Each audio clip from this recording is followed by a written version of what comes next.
The following program was produced by an independent community producer. The opinions expressed do not necessarily reflect those of the Weymouth Community Access staff or its board of directors. WCA, in compliance with FCC regulations, is prohibited from exercising control over the content of independent member-produced public access programming.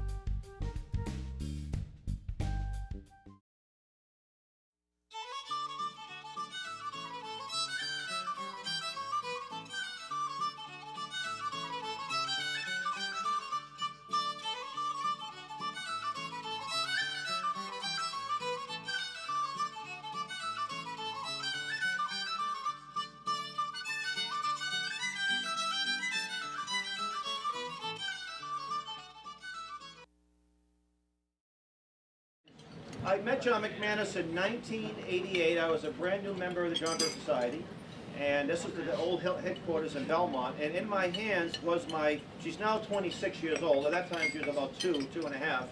And I went to his office. It was a immaculate office with a Marine flag, the U.S. flag. He looked at me very sternly and he said, "Some world we're leaving her." And I said, "Well, that's the main reason why I joined the John Birch Society." You know, and he's been a friend and mentor of many of us in this room for many, many years. And he's authored numerous books, and a few of them I have with me. Changing Commands, dealing with the UN and the military. A so-called controversial book, I don't know why, he was just telling the truth, about William Buckley and the neocon movement. I have these on the table. And a couple of, he's been doing a few of these booklet series. This one deals with dollars and cents. Highly recommend it. It's only a few dollars. And the topic of today's talk is the Insiders. Well, the original Insiders was almost a little pamphlet, you know, and it goes back to the Carter administration. And every 4 years, he would just add more information as the next president and the next president. It's currently out of print. I do have a couple of these, by the way. I'll auction them off, highest bidder. But our people in Albany, New York, where he gave the talk back about a month ago, to over about 400 people. It was a really big turnout. So they did a little, replicated. So I have some of these for $3. John McManus is originally from Brooklyn, New York. Graduated from Holy Cross as an engineer. Been on staff of the John Birch Society since the early mid-60s, and he's been in every conceivable position in the JBS, from coordinator, public relations director. He's now the president and has been for many years. He's also the publisher of the New American Magazine. He's appeared on hundreds, if not thousands, probably thousands by now, radio shows, TV shows. He's even traveled to Australia on behalf of the John Birch Society. And he's a local guy, just lives a few towns south of us. So let's give him a nice warm hand. The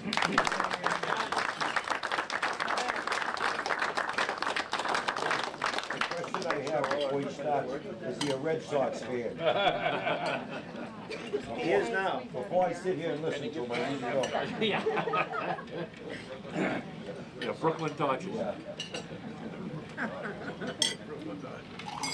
Thank you very much, Al, for a nice introduction. Ladies and gentlemen, thank you for being here. Appreciate it. I want to put a rumor to rest. There's a rumor going around that Osama bin Laden, that they supposedly killed and threw in the ocean and so forth, that he's not really dead. But I want to put that rumor to rest totally. I know he's dead and absolutely been confirmed. His name's on the voting list in Chicago. I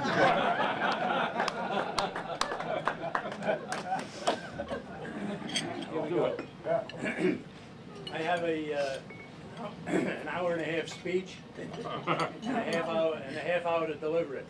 Now, I see some people that are turned this way and that way. If you're turned, please stand up, turn your chair around, face front, don't get a sore neck on my account, and then we'll continue. And if you're still having your dinner, by all means continue that as well. Now, the title of this talk is The Insiders. What do we mean by insiders? We mean the architects of the New World Order. All right, so let's get right into it. And Hal said that the book that he held up was the first in the series of the insiders that I've written. He's wrong. The first was a pamphlet, the second was a book, and then the third, fourth, and fifth We haven't done one on the current administration. We will do one as soon as November comes and goes, hoping that there will be change. But we'll see about that. All right. Now, among the insiders, we point to people that run the media. And, excuse me, I want to give an example of some of the things that are done in the media that are so horrible. All right? Now here's a Life magazine, and you see the date on it, 1968. This was right after the big Democrat convention in Chicago. And look at the top of it, you see that the police rioted. It wasn't the young punks, it was the police who rioted. And the corruption of the Chicago police, right? And here's an example that they show. This is what the police were doing to two young men here. You can see the two of them being beaten and so on. This is really terrible. So this was in December of 1968. Less than a year later, Life magazine came out with another issue of the magazine, and this time they showed the same picture and they tell us it's Princeton, New Jersey. Now, I happen to believe, and I can't prove it, I could probably take it to some photographic experts or something like that, but I think that those two young guys that are being brutalized by the police are mannequins. Could be. How many young people in those demonstrations were wearing khaki pants, white bucks, sweaters, short haircuts, and so forth? How many of them had their fingers like this, right? As you can see, there's one guy with his fingers like this. That's the way a mannequin is. Right? So, first of all, they told us that it was in Chicago. Then they tell us it's in Princeton, New Jersey, and you get a sense of how the media is misleading people. All right, now here's Fidel Castro. He's being interviewed in 1959, right after he took control of Cuba. And he was called the George Washington of Cuba. He was called the Robin Hood of the Sierra Maestra Mountains. There's Fidel and Che Guevara. Here's an issue of American Opinion magazine, the magazine of the John Birch Society. 4 months before Castro took power, and Robert Welch was saying that the evidence from Castro's whole past, that he's a communist agent carrying out communist orders and plans, is overwhelming. Robert Welch, private citizen, knew that Castro was a communist. Did our government know? Absolutely. That's why they put him in power. All right, now here's another example of what the media does to us and what others do to us. This is the terrible bombing of the Murrah building in Oklahoma City. I've forgotten what year it was.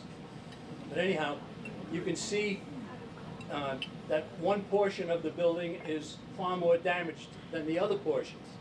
And yet the truck bomb that McVeigh had is shown, the hole doesn't face the part of the building that is being so heavily destroyed, right? So how did that happen when the truck bomb was, actually it's to the right of what you see in the picture there? Well, obviously, something else was going on in addition to the truck bomb. Now, we also know, there you can see where the truck bomb was, and you can see where the indentation is from the other explosions that were going inside the building. Now, at the OKC building, it was a 5,000-pound bomb, and it made a hole 12 feet deep and 12 feet wide and 25 feet deep. All right? Now, keep those figures in mind, because then we go to Khobar Towers, where American military guys were housed over in the Middle East, and the building was destroyed by a bomb that was in the front of the building, and it was 5 times the size. It was a 20,000-pound bomb. It made a hole 85 feet wide and 35 feet deep. But it didn't do the same kind of damage to that building that was done at the Oklahoma City building. Because the Oklahoma City building, we see that indentation to the left there, had to be more inside the building. So there's no doubt about it. So do we have confidence in the media? Do we have confidence in these supposed investigations that are going on all the time? No, we don't. No. And what we will show here in this program is continuity. Right? That's a word that I like to use to describe what has been going on. the state or quality of being continuous, right? Whether you go from Democrat to Republican administration, you get the same kind of problems, all right? Here's Carol Quigley, professor at Georgetown University, Bill Clinton's mentor. He wrote this famous book, Tragedy and Hope, in 1966, praising what we condemn in John Birch Society. He talked about a secret society that was formed that would control all people throughout the world. And in 1919, this secret society formed England's Royal Institute for International Affairs, and it formed the U.S. Council on Foreign Relations. We could go on and on about that. The goal of this secret society, every time I read this, I kind of gulp. Nothing less than to create a world system of financial control in private hands, able to dominate the political system of each country and the economy of the world as a whole. What an ambitious undertaking. They are well along. He went on in his book, did Quigley, to talk about the fact that the system was to be controlled in a feudalist fashion by the central banks of the world acting in concert, by secret meetings and conferences, all right? The central banks of the world. Would that include the Federal Reserve? Absolutely. By secret meetings and conferences, yes. The Bilderberger meetings, the Council on Foreign Relations, the Trilateral Commission, and so on. We'll get into all of that. The apex of the system was to be a private bank owned and controlled by the world's central banks, right? Then, toward the end of his 1,350-page book, Harold Quigley said, the two parties, meaning the Republicans and the Democrats, should be almost identical, so that the American people can throw the rascals out at any election without leading to any profound or extensive shifts in policy. Ladies and gentlemen, that has happened, right? Right? He continued, he said it should be possible to replace the administration, every 4 years if necessary, by the other party, which will still pursue with new vigor approximately the same basic policies. So we go from Democrat to Republican in the White House and not really much change. Sometimes it gets a little worse under one and so on, all right? The man who was the founder of the Council on Foreign Relations, also the man who promoted the passage in Congress of the Federal Reserve and the income tax, was this man, Edward Mandell House. He wrote a book in 1912 called Philip Drew Administrator. He became President Wilson's top advisor and lived in the White House. And he actually said in his book that he was working for socialism as dreamed of by Karl Marx. So the conspiracy to gain control of both parties continued. His house with Wilson and his book, Socialism as Dreamed of by Karl Marx. The income tax, the Federal Reserve, destroy the Constitution, lead to world government. That's what's in this man's book. Incidentally, he wrote the book during a summer vacation in Gloucester, Massachusetts. He owned a home up there in Gloucester, Massachusetts.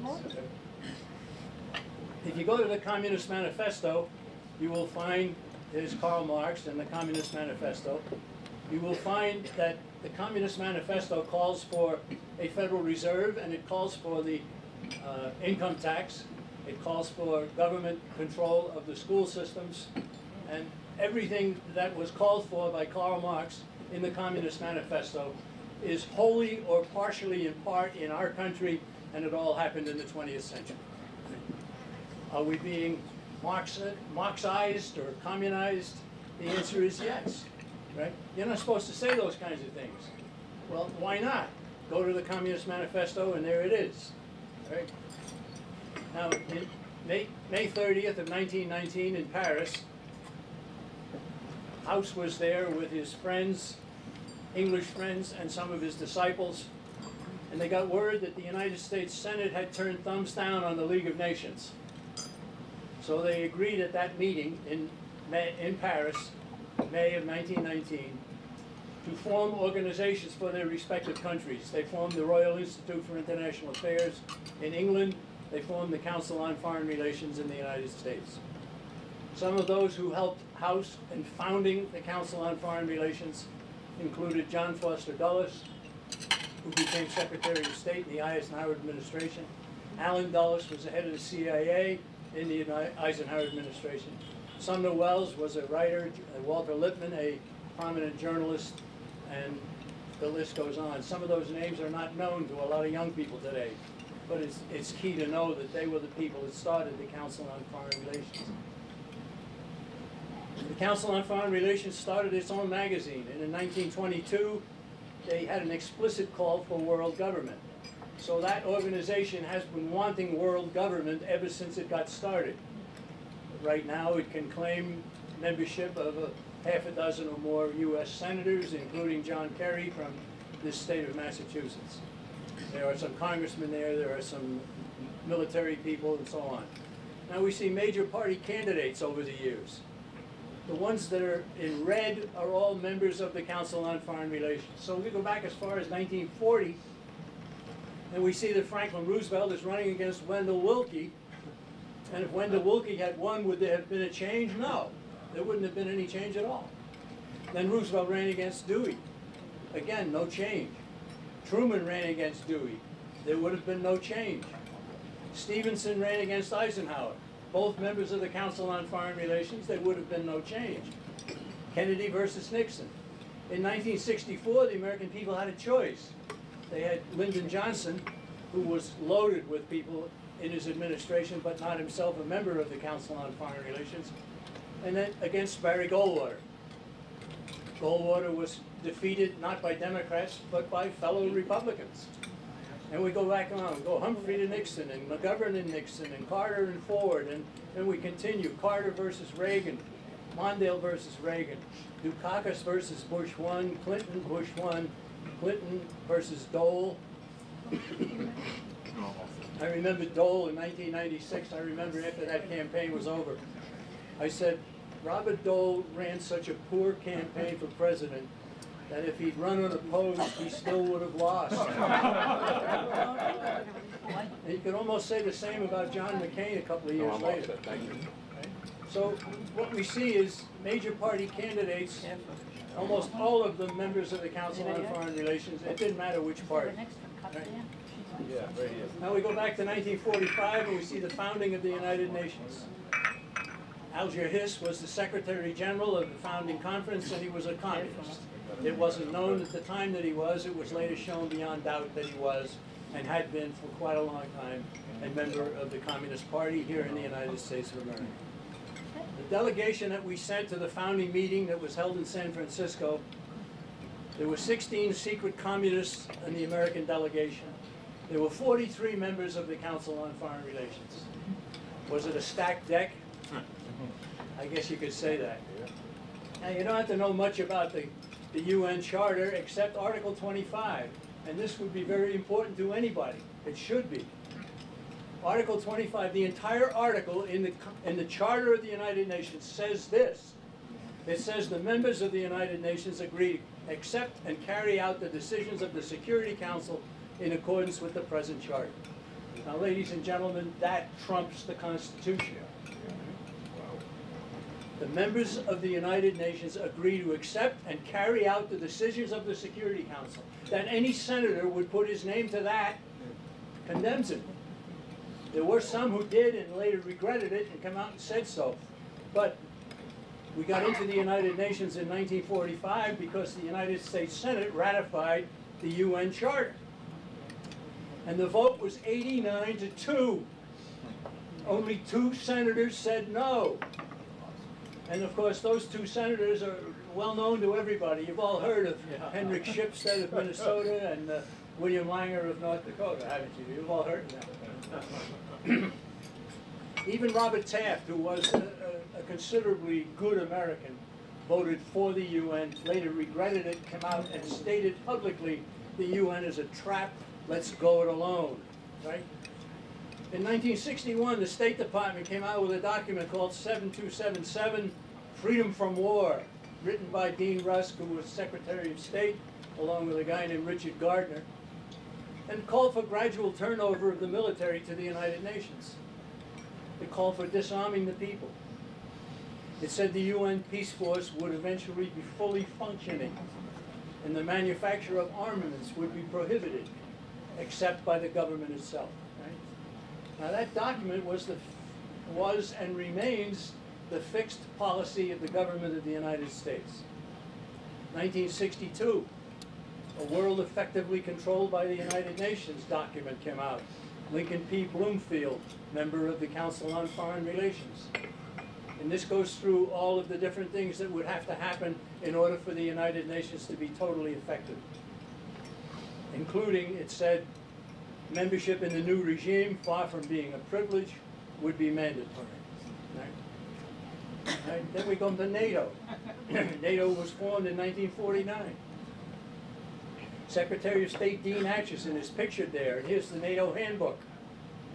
The NATO handbook says NATO is designed to fit precisely into the framework of the United Nations. It is an essential measure for strengthening the United Nations. Now, most of us have been told over the years that NATO is to keep the Soviet Union from moving further west after having conquered Eastern Europe. No, NATO is and always has been a creature of the United Nations. Its 14-article charter mentions the UN 5 separate times. This NATO-produced book states that the pact is created within the framework of Article 51 of the United Nations Charter.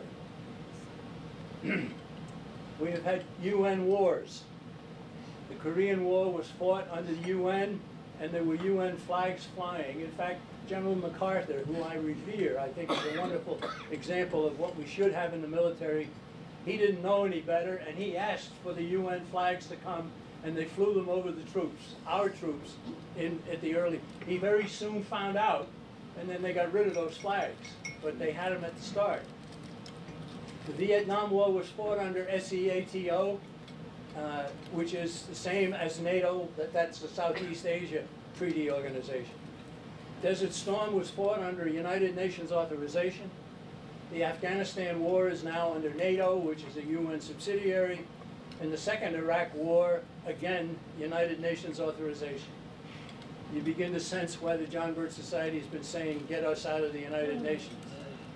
Now keep in mind, there's a principle involved here, and it says that one seeks authorization from a superior, not from an inferior, right? So we want to go and attack Saddam Hussein in Iraq. We go to the United Nations and we ask the United Nations for permission to do that. We seek authorization from the United Nations, not from the US Constitution. From the United Nations, one seeks authorization from a superior. Do some of the people who are running our country look to the United Nations as a superior? I'm afraid so. I think that pretty much can be demonstrated. Here's Colin Powell. I saw him on TV the other day, and I wanted to throw a brick through it again. He became Secretary of State in the immediate taking of office of George W. Bush, the second Bush. And within weeks of taking office, he went up to New York City, to the United Nations, and he held a press conference. And this is part of what he said. With respect to U.S. policy, when it comes to our role as a member of the Security Council, we obviously are bound by UN resolutions. And the man is an abject traitor. Of course he's a member of the Council on Foreign Relations, no surprise. And he even went to college with a guy who's in this audience here.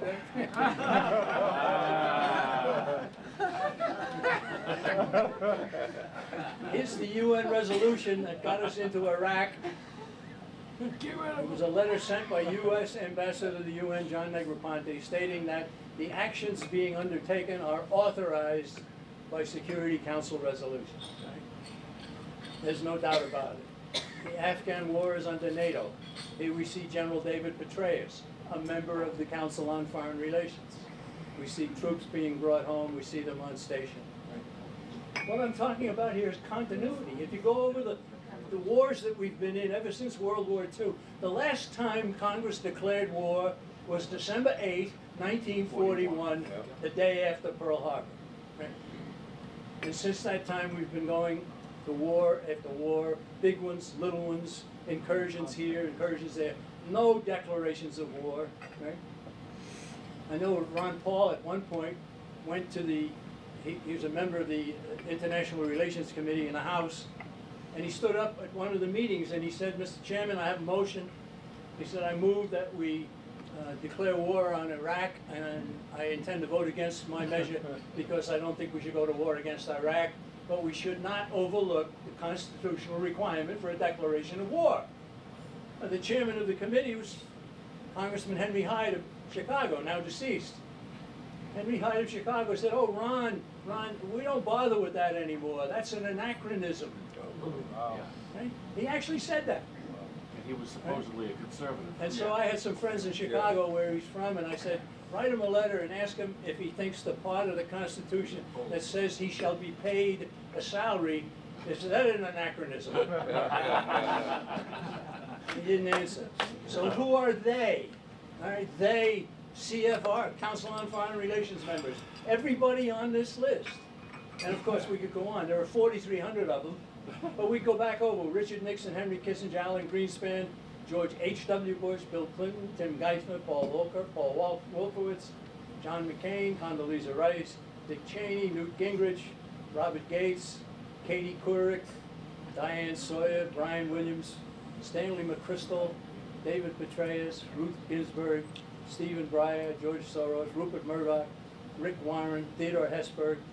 Theodore Hesburgh, the head of Notre Dame University for decades. Wow.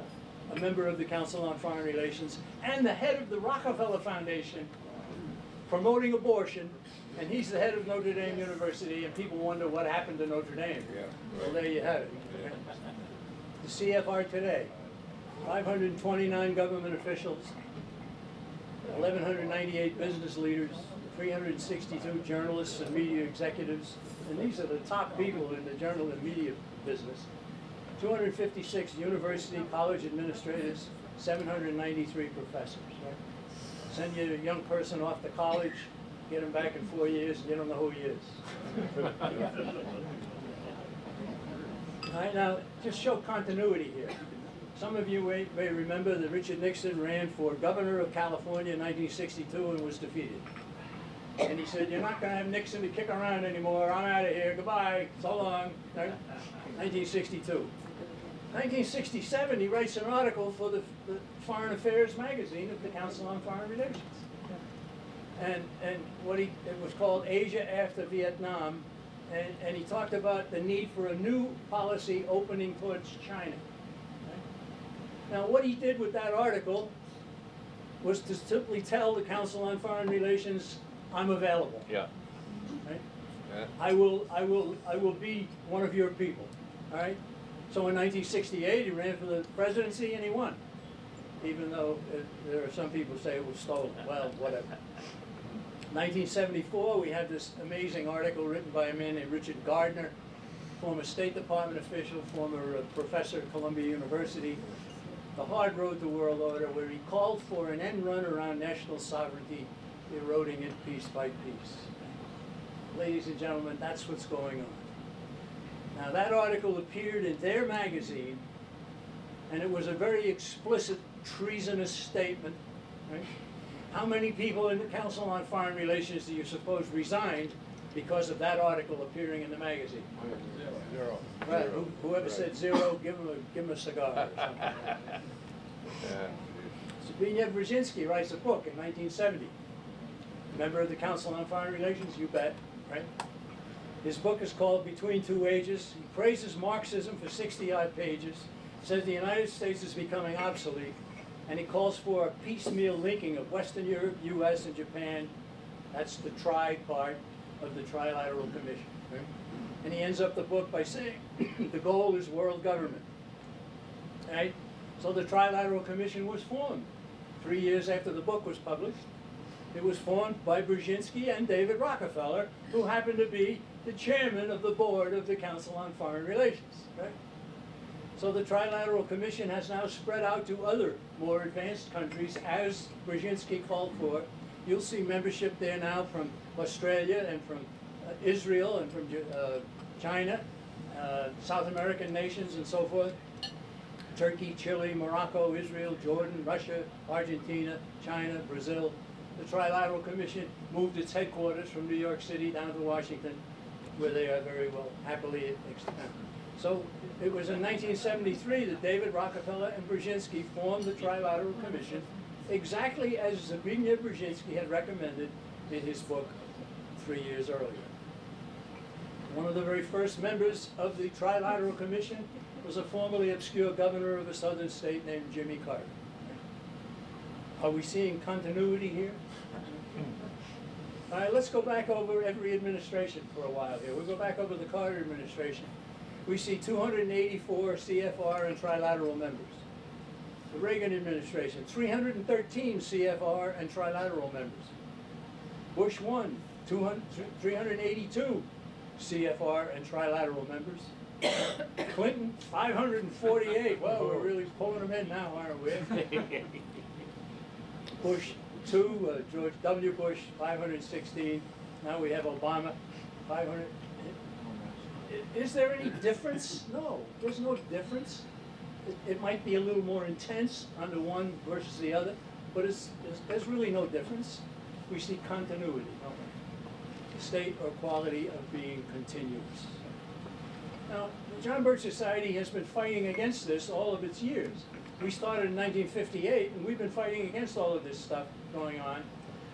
And so we dare call it a conspiracy.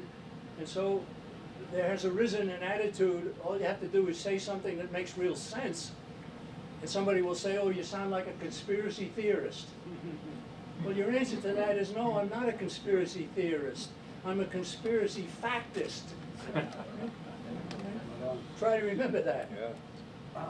During the 1976 presidential race, Jimmy Carter said, membership on the commission, Trilateral Commission, has provided me with a splendid learning opportunity, and many of the members have helped me in my study of foreign affairs. Well, absolutely. All of this is in this book that Hal held up that we have here. We got Reagan versus Carter in 1980. Now, I know a lot of people still revere Ronald Reagan, and if you listen to Ronald Reagan or if you saw him in action, you felt good about it, right? Ronald Reagan's attitudes, as he expressed them, were usually very sound. But what happened behind the scenes wasn't, right? Ronald Reagan challenged his opponent in 1980, which was Jimmy Carter, by the way, the sitting president. And he said, 19 key members of the Carter administration are or have been members of the Trilateral Commission. And the Trilateral Commission stands for a softening of our defense policy, right? It was one of his major statements to get himself elected, right? So he got elected, and who did he choose to be the defense secretary? Caspar Weinberger, a member of the Trilateral Commission, right? And a member of the Council on Foreign Relations. The continuity continued. We go to George H.W. Bush, the first of the two. He was a member of the board of directors of the Council on Foreign Relations and one of the earliest members of the Trilateral Commission. He resigned from both in order to run for president. He knew it was too hot to handle. He didn't want people accusing him of being part of that, right? So David Rockefeller forgave him for resigning from the two organizations that David Rockefeller was sitting on top of. He said of George H.W. Bush, he has since spoken to the Council and the Trilateral Commission and has been fully supportive of their activities. Even though he has resigned, he hasn't walked away from them, right? Which is exactly true. He didn't walk away from either one of them. He just pulled his name off the list.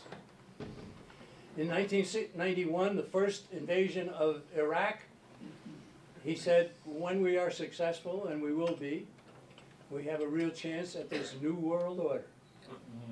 An order in which a credible United Nations can use its peacekeeping role to fulfill the promise and vision of the UN's founders. Well, there's so much that could be said there.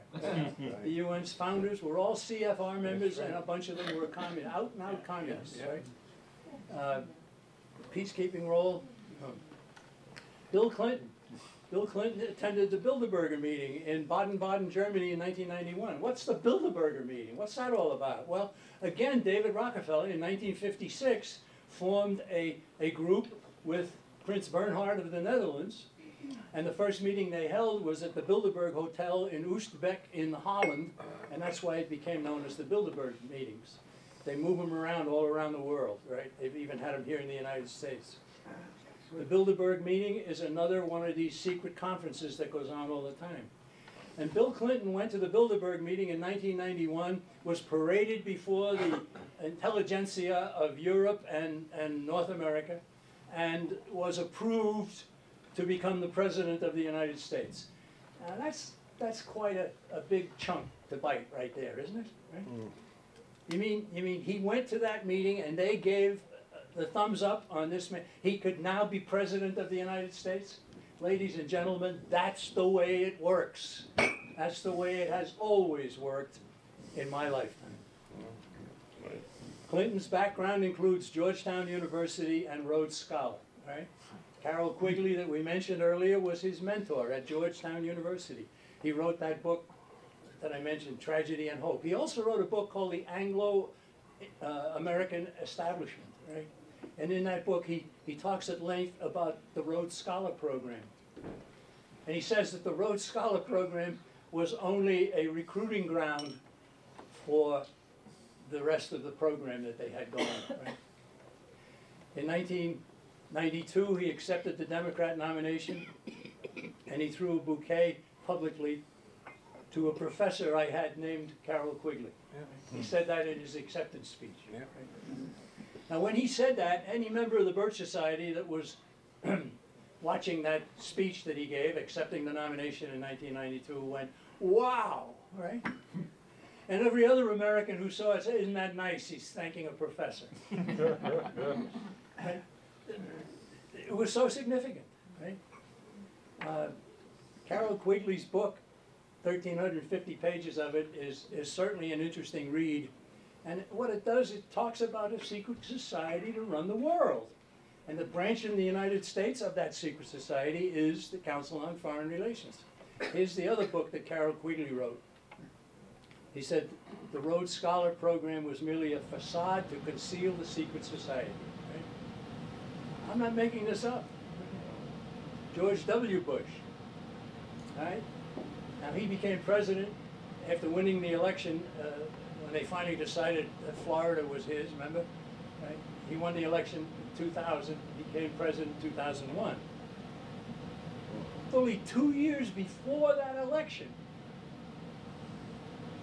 a brain trust was formed by George Shultz, a prominent member of the Council on Foreign Relations, to train George W. Bush to be President of the United States. He was governor of Texas at the time. Right? They had meetings. The first meeting was held at the home of George Shultz out in California. And then at that meeting were prominent people, Condoleezza Rice, Dick Cheney, Paul Wolfowitz. They just happened to be members of the Council on Foreign Relations. Right? They started training Bush to be the President of the United States. They kept it up with telephone messages and fax machines and emails for 2 full years, training him to be the President. He became the President. Right? Now you may recall that after he got the nomination, he turned to Dick Cheney and he said, I want you to search the country. I want you to find me a running mate. So Cheney went from coast to coast and from border to border. He came back with one nomination, Cheney.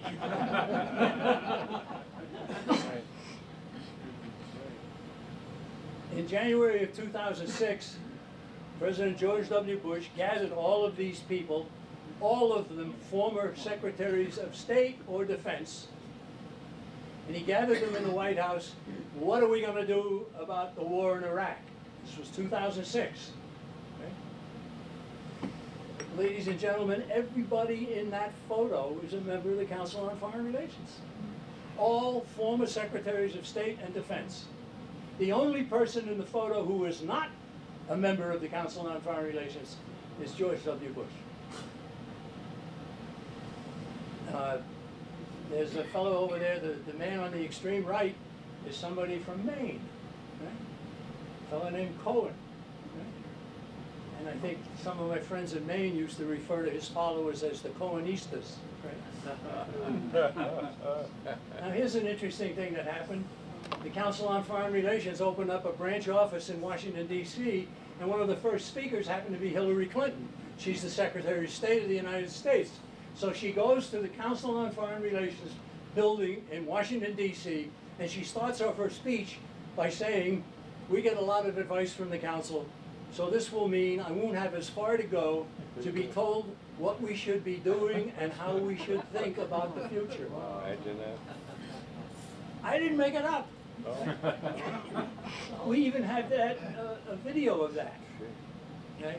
And we'll use it from time to time, right? But the point being here that this kind of an admission can be made, and the media will not pick it up, will not focus on it, will not tell the American people what it really means, because they too are controlled by the Council on Foreign Relations. Now, I can be sure that Hillary Clinton had her wrist slapped for being so blunt when she said that, especially when it was being televised. We don't have as far to go to be told what we should be doing and how we should think. Amazing, amazing. Richard Harwood is a prominent columnist, member of the Council on Foreign Relations. He said the Council on Foreign Relations are the nearest thing we have to a ruling class in America, in the United States. They do not merely analyze and interpret foreign policy, they help make it. Absolutely. Here's Dick Cheney. He went and spoke at the Council on Foreign Relations one time, and he started off his speech by saying, it's good to be back at the Council. I've been a member for a long time and was actually a director for some period of time. I never mentioned that when I was back home campaigning in Wyoming. And they all laughed. It was all very funny, right? Now we have a DVD of that, and we sent it to our members in Wyoming, and they're using it quite effectively, believe me. Here's candidate Ronald Reagan. This picture actually appears on the back cover of my little book, The Insiders. This is 1980, 2 months before the election in November of 1980, and candidate Ronald Reagan dines with banker David Rockefeller at a casual prelude to victory party held at Mr. Reagan's rented estate in Virginia. Was Ronald Reagan making himself available to Rockefeller? I'm afraid so. Yeah, looks that way. Yep. We put out a magazine called The Media Cartel, and that had a lot of influence. It showed CFR influence in the media, the mega media conglomerates, television, newspapers, magazines, telecommunications, corporation members, and so forth. And go back to what Quigley had said earlier in 1966 in his book.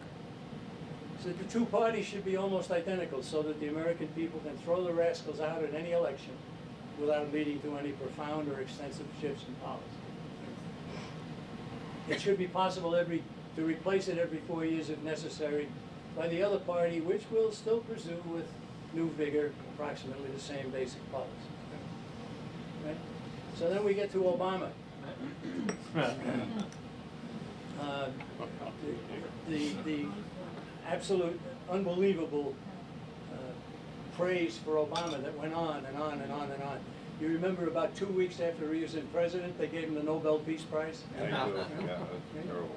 I remember a guy saying one time, oh, he went to a football game recently and they gave him the Heisman Trophy.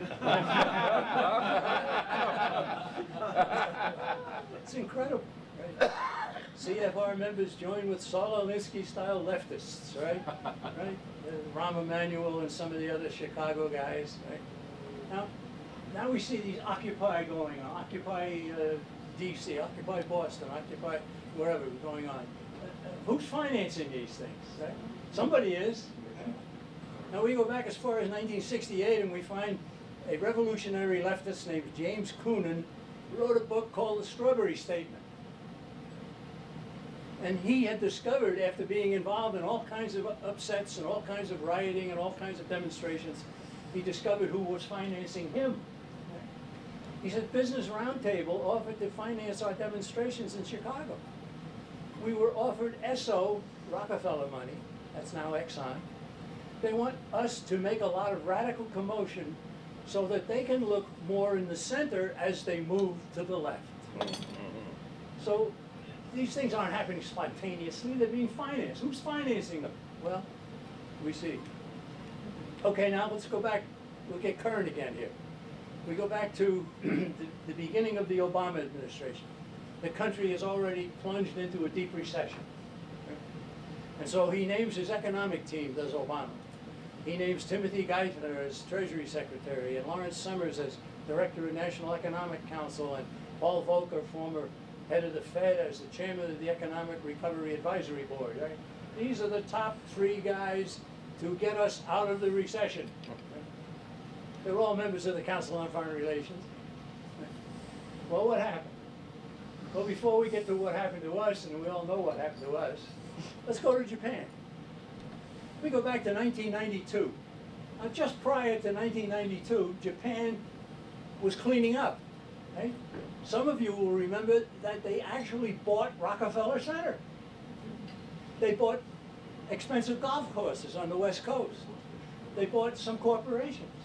Japan was riding high, right? And Japan's bubble burst, as artificial bubbles will always burst. Right? So starting in 1992, they had 10 fiscal stimulus packages. They increased the money supply. They cut interest rates. They had public works spending. They had bailout of corporations. And they designated some companies too big to fail. Does that sound familiar? Yeah. Right? Right? What have we done?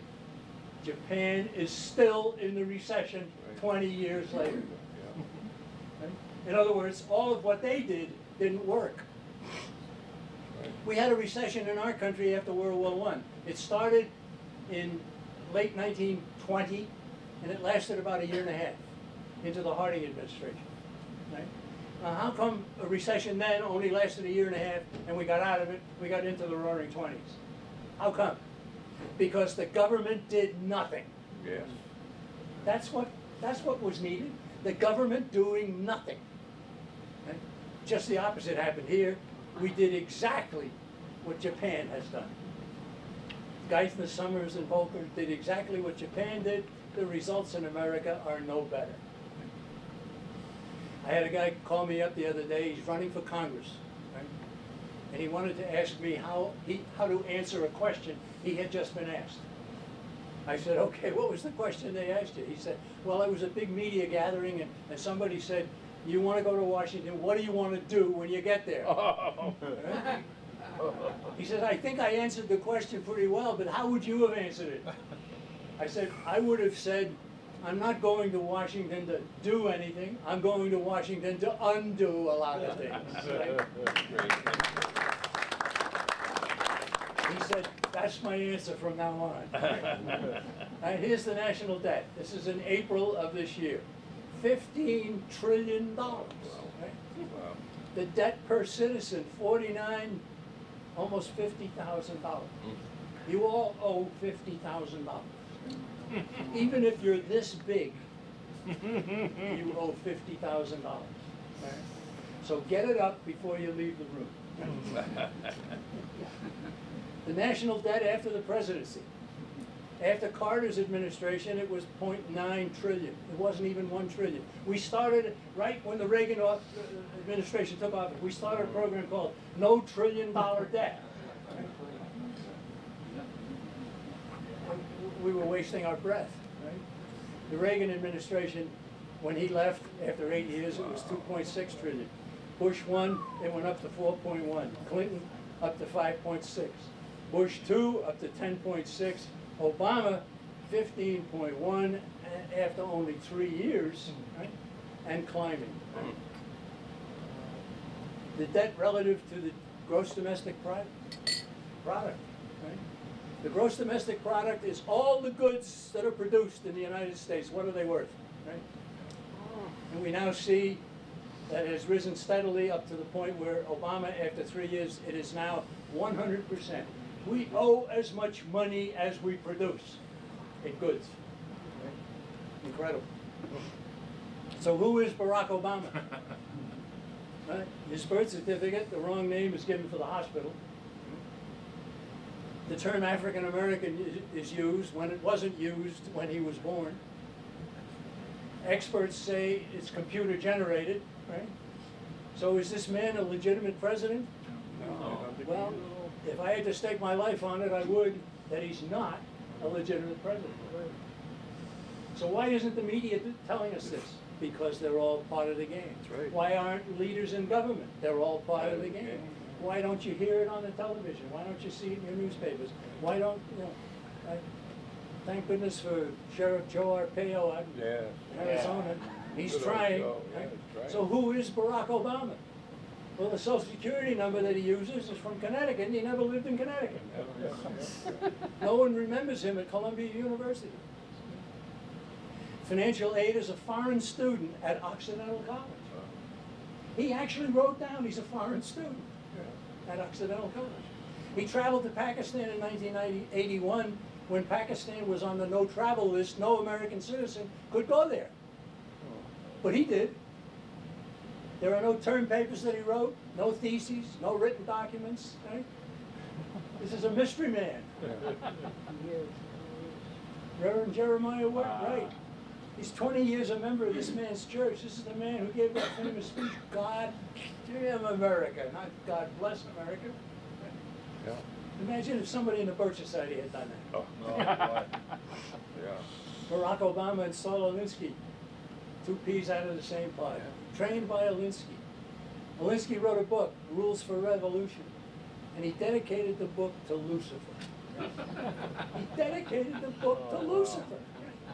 And Obama's first job was working with Alinsky in Chicago. Foreign Affairs magazine, July, August of 2007, we see an article by Barack Obama. This is the Council on Foreign Relations magazine. In other words, I'm available. Okay? But we also see an article, where is it? I don't think I got it. We also saw an article there by a fellow named Mitt Romney. In other words, I'm available. Right? Obama's top contributors, right? He's a man of the people, you understand, right? Goldman Sachs, Citigroup, J.P. Morgan Chase, Morgan Stanley, General Electric, right? McCain's top contributors. He beat McCain, right? Merrill Lynch, Citigroup, Morgan Stanley, same people, Yeah, right? yeah. Same people, and the leaders of these groups here, Merrill Lynch, Citigroup, Morgan Stanley, and so forth, guess what? CFR. They're all members of the CFR. CFR in 2011 lists 4,591 members, 529 are government officials. Continuity, ladies and gentlemen, I rest my case. There is continuity. Here's Obama magazine that we put out, what he said, what he did. Right? He named CFR appointees, Geithner, Summers, Volcker, Gates, Janet Napolitano, Susan Rice, Richard Holbrooke, David Petraeus, so on. They're all members. This is Obamacare. And this is a flow chart for 1/3 of the organizations that will be in existence if Obamacare is not knocked down. This is just 1/3 of it. Obamacare will form 150 new bureaucracies. 16,500 more IRS agents. Oh, we need those, don't we? Numerous new taxes, regimentation of health providers. The Communist Party in the United States of America came out and said, complete cradle-to-grave social insurance, including all medical care, is what we want. And ladies and gentlemen, they got their wish with Obamacare. Right? Vladimir Lenin once said, socialized medicine is the keystone in the arch of the socialist state. Right? Obama's leftists, communists, George Soros, Bill Ayers, Bernardine Dohrn, Anita Dunn, Frank Marshall Davis, some of these actual members of the Communist Party, still. David Axelrod, Van Jones, Rahm Emanuel, plus a bevy of pro-abortionists, right? They attack morality, force people whose religion opposes birth control to pay for it. Right? Yeah. Wonderful. Right? Unfortunately, here's an article by Mitt Romney in Foreign Affairs. In fact, it was in the same issue as the one with Barack Obama. Just as Richard Nixon made himself available in 1967 with an article, Romney did so in 2007.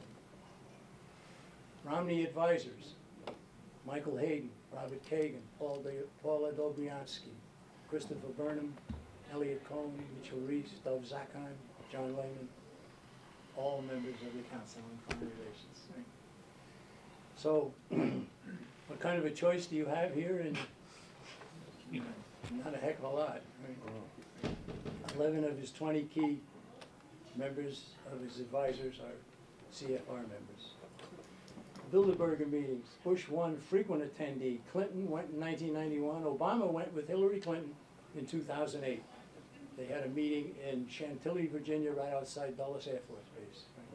Right? Skull and Bones Society, right? Secret organization at Yale University. Kerry and Bush, both members of the Skull and Bones Society. And they are told, as members of the Skull and Bones Society, that if questions are asked about it, to leave the room. Right? So we go back to what we said before. Right? Conspirators use self-promoters. This is key. Most of the work of the conspiracy that we oppose is being done by people who are simply climbing, trying to get into the inside, trying to get up there and so on. I think it was Lenin who said communism must be built with non-communist hands. And the same thing can be said here about this conspiracy for world control. It has to be built with non-conspiratorial hands. We get people who are liberally motivated. We get them to carry out our goal in this area, and somebody else in this one, and somebody else in that one, and so forth. Some of them figure it out, and they grasp, and they climb, and they try harder and harder to get up to the apex. Morality is the key. The Birch Society has always been preaching that. Morality is the key. You can't take control of a country if its people retain their moral fiber. Right. And the moral fiber of our country continues to go down. Yeah. Witness same-sex marriage, just one. There's a good friend of mine named Ron Paul, who said the John Birch Society is a great patriotic organization featuring an educational program solidly based on constitutional principles. Right? We thank Ron for that. I've appeared with him on numerous occasions. I happened to be one of the speakers at the big rally they had in Minnesota a couple of years back. 12,000 people there. I ended my speech by saying, if you love Ron Paul, you'll really love the John Birch Society. That's where I met my friend Tom. Tom's back over here. Right? You were there also. I didn't meet you there. I met Tom on the way back. We're sitting in the plane next to each other. He had a Ron Paul shirt on. I said, oh, you went to the rally there? He said, oh, yeah, it was great. I said, well, how'd you like the speakers? He said, well, every one of them was great. It was just great. I said, well, did you hear a speech by a guy from Massachusetts? Huh? Who? I went like this. Me? Yeah, you, he says. Okay, how do we win? All right, how the bad news here, right? All right, how are we going to win this, baby? We take our country back through the House of Representatives. Do not expect to steal the presidency. Right? And haven't we found that out again this year? Yeah. The U.S. Constitution, Article 1, Section 7, says all bills for raising revenue shall originate in the House of Representatives. So the power of the purse is in the House of Representatives. Right? If the House of Representatives want to originate a bill to fund this and this and this and this, that's it. The Senate can't do anything. President, Supreme Court, Right. New York Times, nobody. Okay. Okay. Robert Welch once said, not once, many, many times I heard him say it, withdraw the United States from the United Nations and you will have broken the back of the insider control conspiracy against civilization. Right? So just think about that. If we can get out of the UN, it'll break the back of the whole problem. Because the people who will get us out of the UN will then do this and this and this if they want to stay in office. Okay? So there have been votes in the House of Representatives to get us out of the UN. In 1997, there were 54 votes to withdraw. In 1999, 74 votes to cease funding. And when that came out, then the people who were pro-UN said immediately, if you want to cease funding, it means you want to get out. Yeah, you got that right. Yeah, you got that right. 2003, 74 votes again. 2004, 83 votes. Are we going the right direction? Yep. Right? Yep. So in 2011, just about 15 months ago, there was another vote in the House of Representatives to defund the U.S. part of the UN. All right? Now think, How many do you think voted for it? Right? The last number was 83. Right? How many? 150 something? How many? 104. 170? What? 77? 177. 218 is a majority. Wow. Right? So how many? What do you need? 23 That and is 18. fantastic. 41 more. Right? Yeah. 41 more. All right? Thank you, John Birch. There's your job. Yeah. John Birch Society. There's your job Right. right there. Wow. Get yourself a decent member of the House of Representatives and we can start to undo all of what's been done to us. Yeah. So in order to achieve victory, what do we need? We need more JVS members. Absolutely. Right. John Birch Society offers rock solid information, 5 decades of experience, sorely needed national organization, and a plan for victory. The organization is important. Now, some of you have become aware of this UN program called Agenda 21.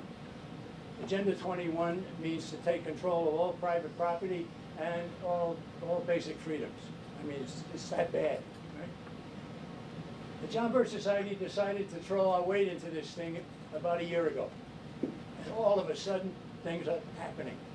All of a sudden, all kinds of communities are pulling out of Agenda 21, stopping it here, stopping it there, stopping it, so forth. The list continues to grow. Almost every week, we get 2 or 3 more communities here and there. There are almost 600 communities in our country that have already got sucked into this program, and now they're starting to back out. And that happens only because of an organization, right? So there are a lot of people I meet who say, well, I'm going to be okay, I'm going to do my bit all by myself, I'm not going to join any organization. You're wasting your time. All by yourself, you're not going to amount to a heck of a lot. That's right. That's right. Why not become part of an organization? Because our organization also has continuity. We have a continuous program of opposing what needs to be opposed. We've had many significant victories, and we want more. So we say, the need is for more. Constitutionalists in Congress, adherence to the Constitution, exposure of conspiracy, and it will all be brought about by citizen voter understanding. John Birch Society's motto, very simple: less government, more responsibility, and with God's help, only because we deserve it, a better world. Right? Robert Welch said, come join us in our proud companionship and in our epic undertaking. And I say the same. Come join us in our proud companionship and in our epic undertaking. And I thank you very much for your patience.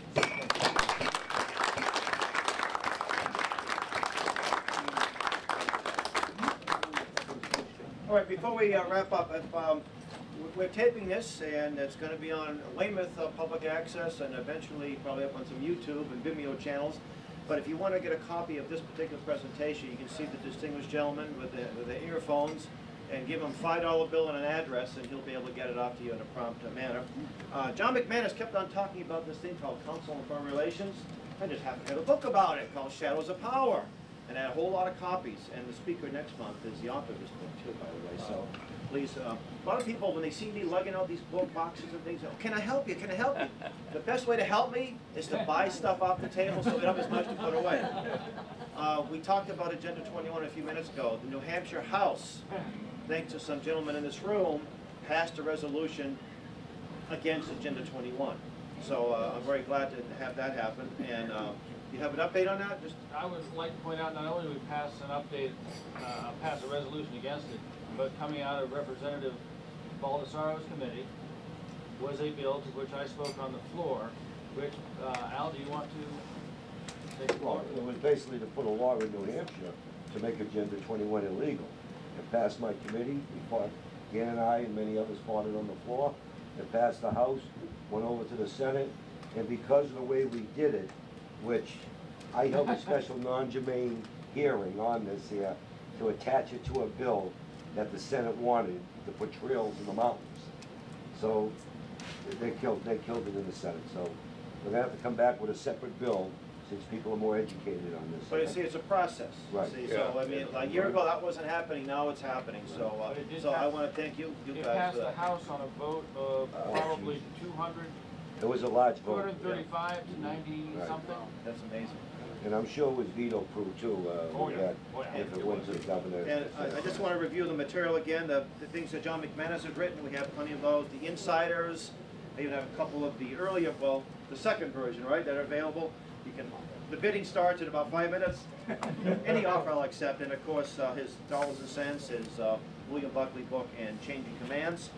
And I'm sure he'll be happy. We're not going to take any formal questions because of time constraints, but he'll be around a little bit while. You can autograph a book if you buy one. You won't charge it autographs. Well, autographs are $10. The books are free, right? How about we do that, right?